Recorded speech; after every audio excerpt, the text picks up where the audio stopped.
군단장님 초청이요? 그게 말이나 됩니까? 떼쓰지 말고 돌아가세요. 한 부사관이 내뱉은 오만한 말 한마디. 그는 알지 못했습니다. 자신이 내쫓으려는 초라한 노인이 바로 그가 지키는 성의 주인을 만든 왕이었다는 사실을. 이 사소한 실수가 군 전체를 뒤집어 놓을 거대한 태풍의 눈이 될 줄은 아무도 예상하지 못했습니다. 여러분은 오늘 어디에서 이 이야기를 시청하고 계신지 일상을 댓글로 공유해 주시고 시청 후 구독과 좋아요도 잊지 말아 주세요. 박선영의 시간은 먼지 쌓인 서재에서 바싹 마른 종이 냄새와 함께 멈춰 있었다. 대한민국 육군사관학교 최초의 여성 군사철학 교수, 수많은 별들의 정신을 벼려낸 살아있는 전설이었으나 이제 세상은 그녀를 기억하지 못했다. 그녀가 평생을 바쳐 역설했던 명예와 헌신, 인간 존중에 갇히는 효율과 실리라는 거대한 파도 앞에서 빛바랜 유물처럼 여겨지는 시대였다. 낡은 안락 의자에 몸을 묻은 채 그녀는 창밖의 앙상한 나뭇가지를 무심히 바라보고 있었다. 그때 낯선 소리가 정적을 깼다. 현관 우편함에 무언가 툭 하고 떨어지는 소리였다. 느릿한 걸음으로 나가서 확인한 우편물은 뜻밖에도 딱딱한 인쇄체로 찍힌 군사우편이었다. 발신인은 대한민국 육군 제5군단 승진부대. 가슴이 철렁 내려앉았다. 이 나이에 군부대에서 날아들 소식이란 좋은 기억을 소환하는 법이 없었다. 애써 키워낸 수많은 제자 중 하나가 차가운 비석에 이름을 새겼다는 비보일지도 모른다는 불길한 예감이 등줄기를 타고 흘렀다. 떨리는 손으로 두꺼운 봉투를 뜯자 그 안에서 나온 것은 부고가 아니었다. 빳빳한 종이 위 힘찬 만년필의 필체로 눌러 쓴 한 통의 편지가 담겨 있었다. 존경하는 박선영 교수님께. 교수님, 저 강지환입니다. 생도 시절 불의를 참지 못하고 강당에서 소란을 피웠던 저를 끝까지 믿고 품어주셨던 그날의 온기를 기억하십니까? 그때 교수님께서 제게 말씀해 주셨던 군인의 가장 큰 적은 외부에 있는 것이 아니라 우리 안의 오만과 비겁함이라는 가르침을 단 한순간도 잊은 적이 없습니다. 부족한 제가 이번에 대한민국 육군 제5군단 군단장이라는 중책을 맡게 되었습니다. 어깨에 별 3개가 아닌 교수님의 가르침이라는 수만 근의 무게를 짊어진 기분입니다. 부디 귀한 걸음을 내주시어 새로 지휘를 맡게 된 제 부대를 둘러보시고 예전처럼 따끔한 가르침과 지혜를 내려주시길 간청드립니다. 교수님께서 끓여주시던 세상에서 가장 맛없던 된장찌개가 그립습니다. 제자 육군 중장 강지환 올림. 편지를 다 읽은 박선영의 메마른 눈시울이 뜨겁게 젖어들었다. 강지환. 그녀의 수많은 제자들 중에서도 가장 아픈 손가락이자 가장 빛나는 보석이었다. 천재적인 두뇌와 불같은 정의감을 지녔지만 그 정의감이 너무 고다 스스로를 부러뜨릴 것만 같았던 생도. 불의를 보면 계급의 높낮이를 막론하고 달려들던 그의 성정은 위계 질서가 전부인 군 조직에 어울리지 않는다고 모두가 혀를 찼다. 저러다 대위 계급장을 달기도 전에 군복을 벗게 될 것이라 수군거렸다. 그러나 박선영은 보았다. 그의 거친 저항 속에 담긴 사람을 향한 뜨거운 애정과 군인으로서의 순수한 이상을. 그런 그가 군단장이 되었다. 온갖 풍파를 이겨내고 마침내 수만 명의 병사를 책임지는 최고 지휘관의 자리에 오른 것이다. 가슴 벅찬 대견함이 파도처럼 밀려왔다. 그녀는 자리에서 일어나 서재 가장 깊숙한 곳에 놓인 낡은 나무 상자를 열었다. 그 안에는 그녀가 평생을 아껴온 만년필 한 자루가 고이 잠들어 있었다. 그녀의 아버지가 쓰시던 유품은 아니었지만 그녀가 교수로 임용되던 날 스스로에게 선물했던 수많은 제자들의 논문을 채점하고 추천서를 써주었던 그녀의 분신과도 같은 물건이었다. 그녀는 내일 당장 그를 만나러 가기로 결심했다. 그리고 이 낡은 펜 대신 새로운 지휘관이 된 제자에게 어울릴 만한 최고의 만년필을 선물해야겠다고 마음먹었다. 그 펜촉으로 써내려갈 수많은 명령들이 부디 단 한 명의 억울한 병사도 만들지 않기를 그녀는 간절히 기도했다. 새벽의 냉기는 뼛속까지 스며들었다. 박선영은 수십 년 만에 꺼내 입은 낡은 정장의 뻣뻣함을 느끼며 집을 나섰다. 어둠이 채 가시지 않은 길 위로 드문드문 가로등 불빛이 번져 있었고 입에서는 하얀 김이 뭉게뭉게 피어올랐다. 그녀의 손에는 백화점에서 가장 좋은 것으로 고른 만년필이 담긴 작은 쇼핑백이 들려 있었다. 그 안에는 그녀가 밤새 고민하며 쓴 작은 카드 한 장도 함께였다. 내가 너 처음 만난 날 글씨체가 참 단정했지.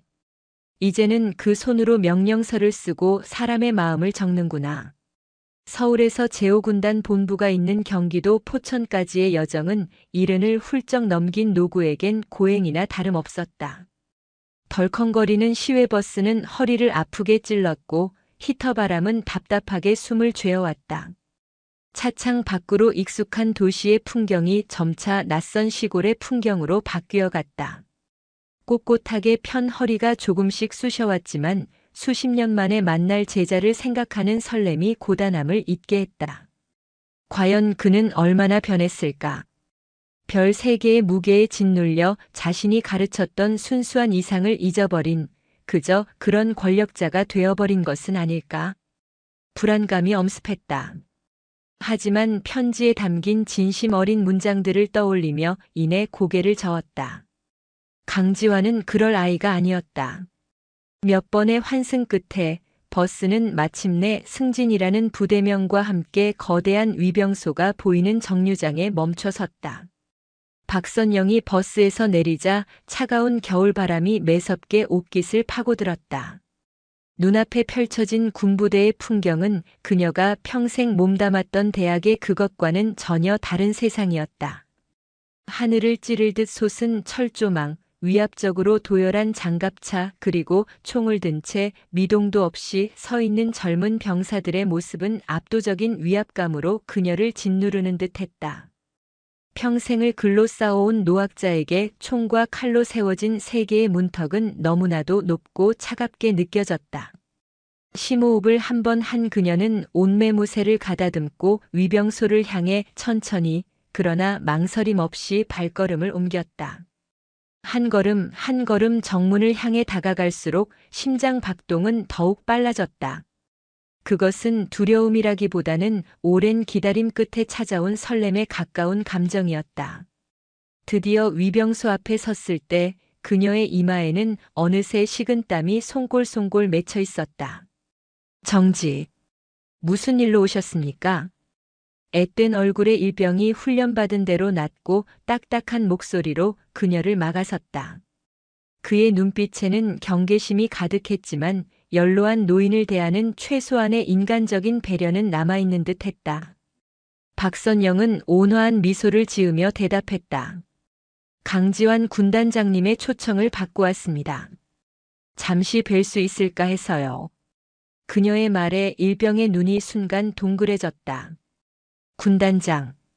이제 갓 입대한 그에게는 하늘과도 같은 존재의 이름이 눈앞에 평범해 보이는 할머니의 입에서 너무나 쉽게 흘러나왔기 때문이었다. 그는 당황한 기색으로 손에 들고 있던 방문자 명단을 뒤적였다. 하지만 아무리 찾아봐도 그녀의 이름은 없었다. 죄송합니다, 할머니. 명단에 성함이 없으십니다. 혹시 착오가 있으신 게 아닙니까? 아닐세. 제오군단이 맞을 텐데. 군단장 비서실에 한번 확인을 해줄 수 있겠나? 제대로 전달이 안 된 모양이군. 박선영이 차분하게 요청했지만 바로 그때 위병소 안에서 누군가 신경질적인 목소리로 끼어들었다. 뭐야, 또 무슨 일인데 이렇게 소란스러워? 근무 똑바로 안 서. 짜증이 가득한 얼굴로 걸어 나온 것은 위병소 책임자인 조상필 상사였다. 간 40을 넘긴 듯한 그는 달고 다른 군 생활에 찌든 특유의 냉소적인 표정을 짓고 있었다. 그는 박선영의 낡은 정장과 손에 들린 작은 쇼핑백을 위아래로 훑어보더니 콧방귀를 뀌었다. 할머니, 여긴 막 찾아와서 떼쓴다고 되는 데가 아니에요. 노골적인 무시와 조롱이 담긴 말투였다. 박선영의 얼굴이 희미하게 굳었다. 평생을 존경받는 학자로 살아온 그녀에게 이런 식의 하대는 처음 겪는 일이었다. 나는 떼를 쓰는 것이 아니라 정당한 방문 절차를 문의하는 것이네. 군단장님의 초청을 받았고. 군단장님 초청이요? 그게 말이나 됩니까? 조상필은 마치 세상에서 가장 웃기는 농담이라도 들은 것처럼 큰 소리로 웃음을 터뜨렸다. 그 소리에 주변의 다른 병사들까지 힐끔거리며 비웃음을 머금었다. 한순간에 그녀는 존경받는 노학자가 아니라 세상 물정 모르는 정신 나간 노파 취급을 받고 있었다. 어디서 군단장님 함자는 주워 들어가지고. 요즘 할머니들 수법이 보통이 아니란 말이야. 일단 군단장 핑계 대고 들어가서 억지 민원 넣고 드러눕고. 내가 그런 사람 한두 번 본 줄 아시오? 명단에 없는데요. 다시 확인해 보시죠. 없으면 그냥 돌아가세요. 우리도 바쁘니까. 그의 입에서 나오는 말들은 하나하나가 날카로운 가시가 되어 박선영의 가슴에 박혔다. 이것이 자신이 가르친 제자들이 지키고 있는 대한민국의 현실이란 말인가. 자존심이 상했지만 그녀는 애써 평정을 유지하려 했다. 제자의 얼굴에 먹칠을 하고 싶지 않았다. 그렇다면 이 선물이라도 군단장님께 전해주시게. 박선영이라는 사람이 다녀갔다고.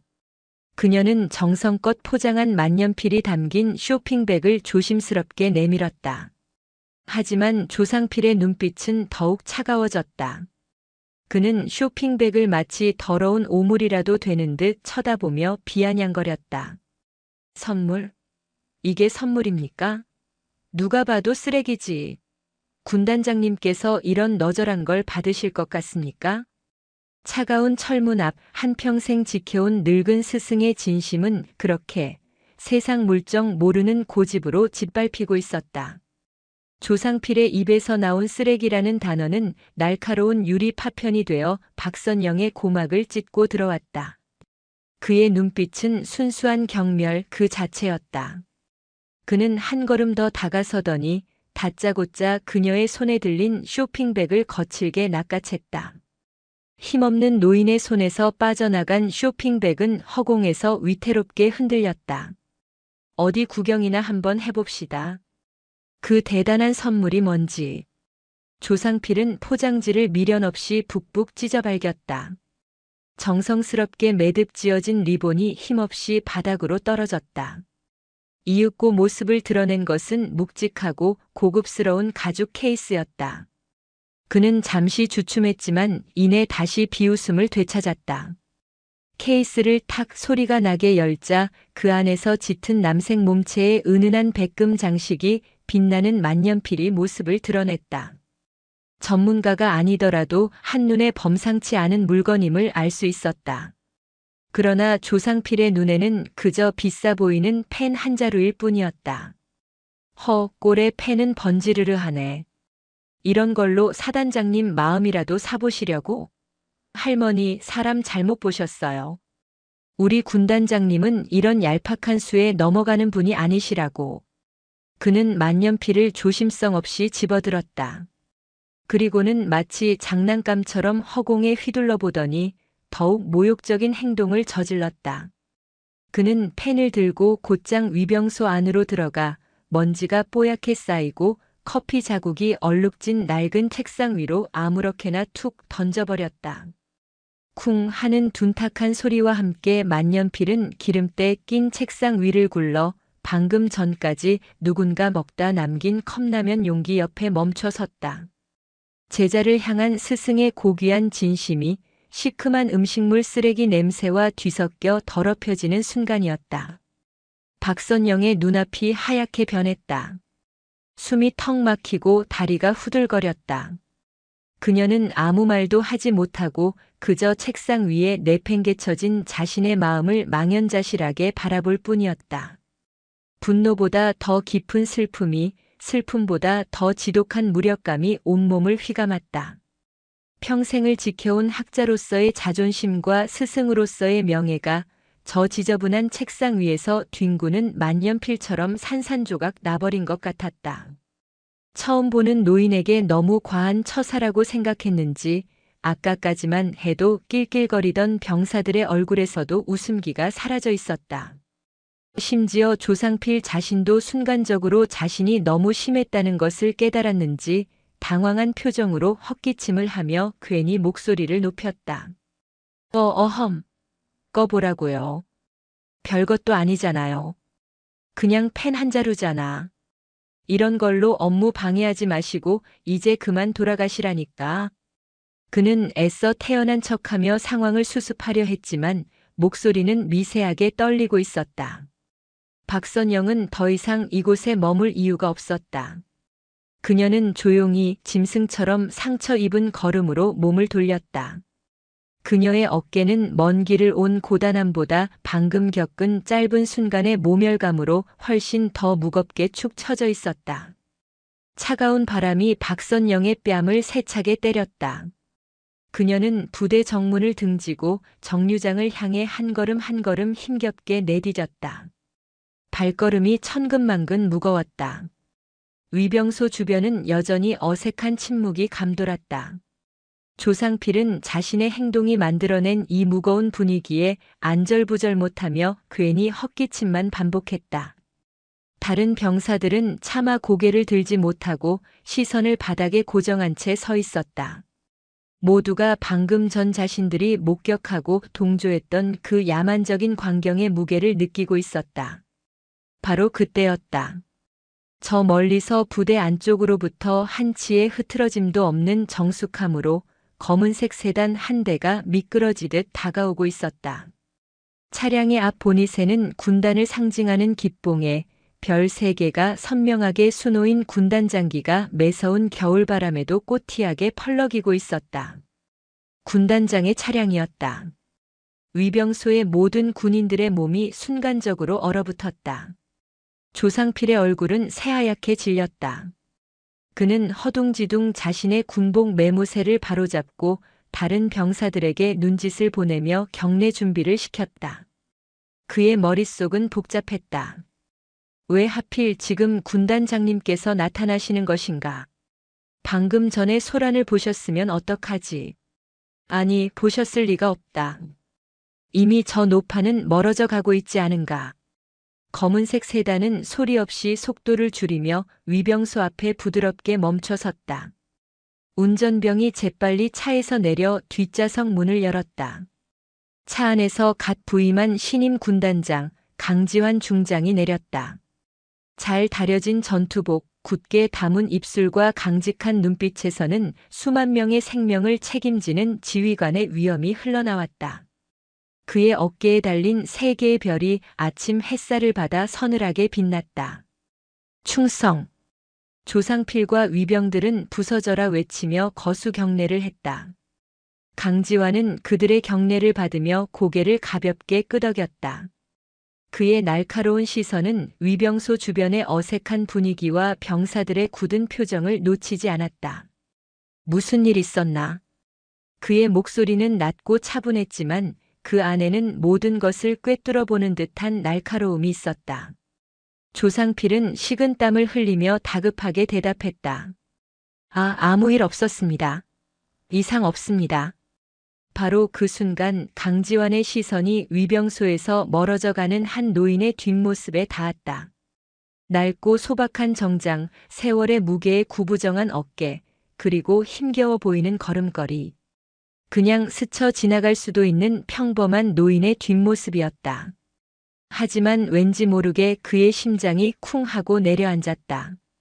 수십 년의 세월이 흘렀지만 뇌리 깊숙한 곳에 각인된 결코 잊을 수 없는 익숙한 실루엣이었다. 설마. 아니겠지. 수십 년 동안 불효하게도 한 번도 찾아뵙지 못했는데 이런 곳에서 마주칠 리가 없지 않은가. 하지만 그의 발걸음은 저도 모르게 그 뒷모습을 향하고 있었다. 무언가 강렬한 힘이 그를 이끄는 것 같았다. 잠시만요, 어르신. 강지환이 자신도 모르게 소리쳤다. 그 목소리에 박선영의 힘없는 걸음이 우뚝 멈춰섰다. 그녀는 천천히, 아주 천천히 뒤를 돌아보았다. 바람이 불어와 그녀의 하얗게 센 머리카락을 흩날렸다. 세월의 깊은 골이 패인 얼굴, 모든 것을 체념한 듯한 슬픈 눈. 강지환의 눈이 세차게 흔들렸다. 숨을 쉴 수가 없었다. 시간이 멈춘 것 같았다. 그의 기억 속 낡은 강의실에서 열정적으로 군사 철학을 논하던 젊고 서슬퍼렇던 여교수의 모습과 눈앞에 늙고 지친 노인의 모습이 겹쳐졌다. 모습은 변했지만 그 눈빛만은 학자의 깊고 고요하면서도 상대를 꿰뚫어보는 그 눈빛만은 그대로였다. 교수님? 박선영 교수님 맞으십니까? 강지환의 입에서 떨리는 목소리가 새어나왔다. 그것은 질문이 아니었다. 수십 년의 세월을 뛰어넘어 터져나온 절규에 가까운 부름이었다. 박선영의 슬픈 눈동자가 순간 흔들렸다. 자신을 부르는 목소리의 주인을 확인한 그녀의 얼굴에 놀라움과 반가움, 그리고 주체할 수 없는 서러움이 복잡하게 뒤섞인 표정이 스쳐 지나갔다. 지환이 자네가 정말 자네가 강지환인가? 박선영의 목소리는 갈라져 있었다. 그 한마디에 강지환은 모든 것을 확신했다. 그는 더 이상 군단장이 아니었다. 20살의 철없던 생도로 돌아가 있었다. 그는 성큼성큼 박선영에게 다가갔다. 그리고는 그녀의 낡고 차가운 손을 두 손으로 부여잡았다. 그 손은 너무나 작고 연약했다. 교수님, 맞으셨군요. 제 은사님이 맞으셨습니다. 제가 지환입니다. 그의 목소리는 감격에 겨워 심하게 떨리고 있었다. 눈시울이 뜨거워지며 눈물이 핑 돌았다. 그래, 나일세. 자네를 보러 왔네. 훌륭한 장군이 된 내 제자를 축하해주러 왔어. 그 순간 강지환의 시선이 위병소의 지저분한 책상 위에 아무렇게나 던져져 있는 만년필과 바닥에 뒹구는 찢어진 포장지를 보았다. 그리고 하얗게 질려 사색이 된 조상필의 얼굴. 모든 퍼즐 조각이 순식간에 맞춰졌다. 강지환의 얼굴에서 모든 핏기가 가셨다. 감격과 반가움으로 가득 찼던 그의 눈빛은 순식간에 시베리아의 혹한보다 더 차가운 분노로 돌변했다. 그는 천천히 고개를 돌려 위병소를 향했다. 그가 아무 말도 하지 않았지만 그 눈빛만으로도 주변의 공기는 얼어붙을 듯 차가워졌다. 조상필과 위병들은 숨조차 제대로 쉴 수 없었다. 보고해. 5초 준다. 강지환의 목소리는 강철처럼 차갑고 단단했다. 그 안에는 어떠한 변명도 용납하지 않겠다는 지휘관의 절대적인 의지가 담겨 있었다. 조상필은 사시나무 떨듯 떨며 입을 열었다. 그것이 이 어르신께서 약속도 없이 군단장님을 뵙겠다고 하셔서. 그래서 강지환이 그의 말을 잘랐다. 그래서 규정대로 돌려보내려던. 규정? 강지환은 헛웃음을 터뜨렸다. 그 웃음소리는 그 어떤 호통보다 더 무서웠다. 연세 지긋하신 어른께서 먼 길을 찾아오셨는데 그분을 능멸하고 그분의 진심을 쓰레기 취급하는 것이 자네가 말하는 규정인가? 이분이 어떤 분이신 줄 아는가? 그의 목소리가 점차 높아졌다. 위병소의 모든 병사들이 고개를 숙였다. 이분은 내 스승이시다. 지금의 나를 있게 해주신 분이란 말이다. 그런데 감히 그런 은사님을 너희가 감히. 강지환의 분노는 극에 달했다. 그는 더 이상 묻지 않았다. 그는 박선영에게 고개를 돌려 깊이 허리를 숙였다. 교수님 죄송합니다. 제가 부하들 교육을 잘못 시켰습니다. 제 불찰입니다. 부디 용서해 주십시오. 군단장이 별 3개를 단 장군이 허름한 옷차림의 노인에게 90도로 허리를 숙이는 모습. 그 광경을 지켜보는 모든 이들은 충격에 휩싸였다. 박선영은 그런 제자의 어깨를 말없이 두드려 주었다. 그것은 용서이자 위로였다. 이강철은 허리를 펴고 다시 조상필을 향해 섰다. 그의 눈빛은 아까보다 훨씬 더 차갑고 무서워져 있었다. 조상필 상사. 자네가 오늘 더럽힌 것은 내 스승님의 선물이 아니야. 자네가 입고 있는 그 군복의 명예다. 군인의 명예는 계급의 높낮이가 아니라 지켜야 할 가치를 지키는 데서 나온다는 것을 오늘 이 자리에서 뼈에 새기게 해주겠다. 그의 선고와 같은 말에 조상필은 그 자리에 주저앉을 듯 다리가 풀리고 말았다. 강지환의 선고와 같은 말에 위병소 주변의 공기는 완전히 얼어붙었다. 그는 더 이상 조상필을 거들떠보지도 않았다. 대신 위병소 안을 가리키며 곁에 있던 헌병에게 낮고 서늘한 목소리로 명령했다. 저기 버려진 만년필 케이스와 찢어진 포장지 조각까지 먼지 하나도 남기지 말고 정중하게 수습해 오도록. 헌병이 황급히 달려가 조심스럽게 물건들을 챙겨왔다. 강지환은 그것을 직접 받아들고는 마치 깨지기 쉬운 보물이라도 다루듯 찢어진 포장지를 곱게 펴고 케이스의 먼지를 손수 털어냈다. 그 모습을 지켜보는 조상필의 얼굴은 이제 하얀색을 넘어 잿빛으로 변해 있었다. 강지환은 수습된 케이스를 꿇어앉다시피 한 조상필의 눈앞에 내밀었다. 열어봐. 조상필은 떨리는 손으로 겨우 케이스를 열었다. 아침 햇살을 받아 영롱하게 빛나는 만년필이 그의 죄를 비웃는 듯 했다. 강지환은 케이스 안에 고이 접혀있던 작은 카드를 가리켰다. 읽어. 거기 있는 모든 병사들이 들을 수 있도록 큰 소리로 읽어. 그것은 사형 선고보다 더 끔찍한 명령이었다. 조상필은 차마 입을 떼지 못하고 고개를 숙였다. 강지환의 목소리에 살기가 어렸다. 내가 2번 말하게 하지 마라. 결국 조상필은 거의 울음에 가까운 목소리로 떨리는 손으로 카드를 집어들고 읽기 시작했다. 그의 목소리는 수치심과 공포로 갈라져 나왔다. 내가 너 처음 만난 날 글씨체가 참 단정했지. 이제는 그 손으로 명령서를 쓰고 사람의 마음을 적는구나.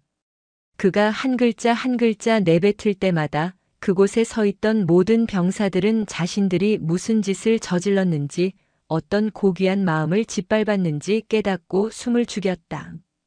그것은 단순한 축하 문구가 아니었다. 제자를 향한 스승의 깊은 사랑과 믿음, 그리고 한 인간의 삶을 관통하는 철학이 담긴 기도문이었다. 조상필은 마지막 글자를 읽고는 끝내 고개를 떨구며 오열하기 시작했다. 강지환은 그를 차갑게 내려다보며 말을 이었다. 자네가 오늘 쓰레기라 부르며 내팽개친 것이 무엇인지 이제 알겠나. 자네는 단순히 펜 한 자루를 모욕한 것이 아니라 한 인간이 다른 인간에게 보낼 수 있는 가장 순수한 존경과 신뢰를 더럽힌 것이다. 그리고 그것은 군인이 목숨을 걸고 지켜야 할 가장 중요한 가치이기도 하다. 그는 헌병대장에게 고개를 돌렸다. 저자의 군복을 벗겨라. 그리고 당장 구속 수사하도록. 한치의 온정도 베풀지 마. 오늘 위병소 근무자 전원 역시 직위 해제하고 감찰부의 정식 조사를 받게 될 것이다. 이는 내 짓이다. 얼음처럼 차가운 명령이었다. 헌병들이 다가와 통곡하는 조상필의 양팔을 붙잡아 일으켰다. 그는 그렇게 자신의 오만이 쌓아 올린 성에서 가장 비참한 모습으로 끌려나갔다. 모든 상황이 정리되자 강지환은 언제 그랬냐는 듯 부드러운 표정으로 박선영을 향해 돌아섰다. 그는 자신의 군단 장용 세단 문을 직접 열고 허리를 깊이 숙여 스승을 에스코트했다. 교수님, 이런 누추한 곳에 세워둘 분이 아니신데. 제가 큰 죄를 지었습니다. 어서 안으로 들어가시지요. 늙은 스승의 몸은 생각보다 훨씬 더 가늘고 앙상했다. 강지환은 그 가냘픈 팔을 부축하며 그녀가 이곳까지 오기 위해 겪었을 고단한 여정과 방금 전 겪었을 끔찍한 모멸감을 떠올렸다. 가슴 한쪽이 저며왔다. 군단장이 직접 한 노인을 부축하여 차에 태우는 모습에 마주치는 모든 장병들이 걸음을 멈추고 경례를 했다. 그들은 군단장 옆에 허름한 노인이 누구인지 알지 못했지만 군단장의 극진한 태도를 보며 그녀가 도통 인물이 아님을 직감했다. 군단장 집무실은 갓 부임한 주인을 닮아 아직 정리가 덜 된 상태였지만 한쪽 벽면을 가득 채운 군사 지도와 작전 현황판이 이곳의 무게를 말해주고 있었다. 그는 박선영을 가장 편안한 소파에 앉히고 부관에게 따뜻한 차를 내오도록 지시했다. 잠시 침묵이 흐른 뒤 그는 자리에서 일어나 집무실 책상 가장 깊숙한 서랍을 열쇠로 열었다. 그리고 그 안에서 낡고 손때 묻은 만년필 한 자루를 소중하게 꺼내왔다. 수십 년 전 졸업식 날 박선영이 그에게 선물했던 바로 그 펜이었다. 교수님께서 주신 펜입니다. 소위 임관 보고서부터 대대장 시절의 첫 작전 명령, 그리고 이곳 군단장 부임 서류까지 제군 생활의 모든 중요한 문서에 이 펜으로 서명했습니다. 그는 잠시 숨을 골랐다. 때로는 불의와 타협하고 싶을 때도, 때로는 권력에 취해 교만해지려 할 때도 있었습니다. 그때마다 이 펜을 잡고 교수님의 가르침을 떠올렸습니다. 펜은 칼보다 강하지만 그 무게 또한 칼보다 무겁다고 하셨던 그 말씀을요. 그의 눈에 뜨거운 눈물이 고였다. 박선영은 말없이 그의 손을 잡아주었다. 그리고는 자신이 가져온 새 만년필 케이스를 그의 책상 위에 올려놓았다. 그 낡은 펜은 정의를 꿈꾸던 학생의 것이었네. 이 새 펜은 이제 수만 명의 목숨을 책임져야 할 지휘관의 것이야. 그 무게를 감당하는데 작은 힘이라도 되었으면 하네. 스승의 따뜻한 위로에 강지환은 끝내 참았던 눈물을 터뜨리고 말았다. 그는 어린아이처럼 한참을 울었다. 박선영은 그런 제자의 등을 말없이 토닥여 주었다. 창밖으로는 겨울 햇살이 따스하게 쏟아져 들어오고 있었다. 그날 오후 군단장 강지환의 이름으로 제5군단 전 부대의 모든 영관급 이상 장교들에게 비상소집 명령이 하달되었다. 장교들은 무슨 일인지도 모른 채 긴장된 표정으로 군단 사령부 대강당으로 모였다. 강당은 숨막히는 긴장감으로 가득 차 있었다. 약속된 시간에 강단에 선 강지환은 마이크를 잡았다. 그의 얼굴은 분노를 넘어 깊은 슬픔에 잠겨 있었다. 오늘 아침 우리 제5군단은 단 한 발의 총성도 없이, 적의 공격 없이 완벽하게 패배했다. 좌중이 술렁였다. 강지환은 그날 아침 위병소에서 있었던 일을 가감없이 이야기했다. 자신의 스승이 당한 모욕, 그리고 그 스승 앞에서 자신이 흘렸던 부끄러운 눈물에 대해서도 솔직하게 고백했다. 우리의 총과 계급이 힘없는 민간인을 위협하고 모욕하기 위해 존재하는 것이라고 가르친 사람은 아무도 없을 것이다. 하지만 오늘 우리 부대의 문 앞에서 바로 그런 일이 벌어졌다. 이것은 단순히 한 부사관의 일탈이 아니다. 바로 나를 포함한 우리 모두의 책임이다. 우리 안에 이와 같은 오만과 무례함이 싹 트는 것을 방치한 우리 모두의 패배다. 그의 목소리는 강당 전체에 울려 퍼졌다. 나는 오늘부로 우리 제5군단의 지휘명령 1호를 하달한다. 이 시간부로 우리 군단의 존재 이유는 승리 이전의 존중임을 분명히 한다. 계급의 높낮이를 떠나 병사 상호 간의 존중, 그리고 무엇보다 우리 군이 존재하는 이유인 국민에 대한 존중을 최우선 가치로 삼는다. 이를 어기는 자는 그 누구를 막론하고 군복을 입을 자격이 없는 것으로 간주하고 엄중하게 처벌할 것이다. 그의 연설은 단순한 훈시가 아니었다. 썩어 빠진 군 조직의 환부를 도려내겠다는 피 끓는 선전포고였다. 그는 위병소 만년필 사건을 계기로 군단 전체에 대한 대대적인 감찰과 인성교육 프로그램 전면 개편을 지시했다. 그의 개혁은 많은 저항에 부딪혔지만 그는 결코 물러서지 않았다. 제5군단에는 서서히 그러나 분명하게 새로운 바람이 불기 시작했다. 어느덧 해가 저물고 있었다. 박선영은 이제 돌아가야 할 시간이라고 말했다. 강지환은 아쉬움을 감추지 못하며 하룻밤 묵고 가시라고 간청했지만 박선영은 고개를 저었다. 자네에게 더 이상 폐를 끼칠 수는 없네. 오늘 하루만으로도 내게는 과분한 시간이었어. 강지환은 더 이상 스승의 고집을 꺾을 수 없었다. 그는 자신의 전용 차량으로 스승을 집까지 편안하게 모셔다 드리도록 지시했다. 아침에 타고 왔던 낡고 삐걱거리는 버스와는 비교도 할 수 없을 만큼 안락한 승용차였다. 부대의 모든 주요 간부들이 정문까지 나와 도열하고 있었다. 그들은 신임 군단장의 스승이라는 노학자에게 깊은 존경심을 담아 경례를 했다. 아침에 그녀가 겪었던 냉대와 모욕은 마치 꿈이었던 것처럼 느껴졌다. 차가 부드럽게 움직이기 시작했다. 강지환과 부대 간부들은 차가 시야에서 완전히 사라질 때까지 부동자세로 서서 거수 경례를 했다. 박선영은 차창 밖으로 멀어져 가는 제자의 모습을 보며 눈을 감았다. 고단했지만 더없이 충만한 하루였다. 텅 빈 집에 돌아온 그녀는 서재로 들어가 불을 켰다. 그리고 강지환이 다시 정성껏 포장해준 만년필 상자를 열었다. 그 안에는 그녀가 선물한 펜과 함께 수십 년 된 낡은 펜이 나란히 놓여 있었다.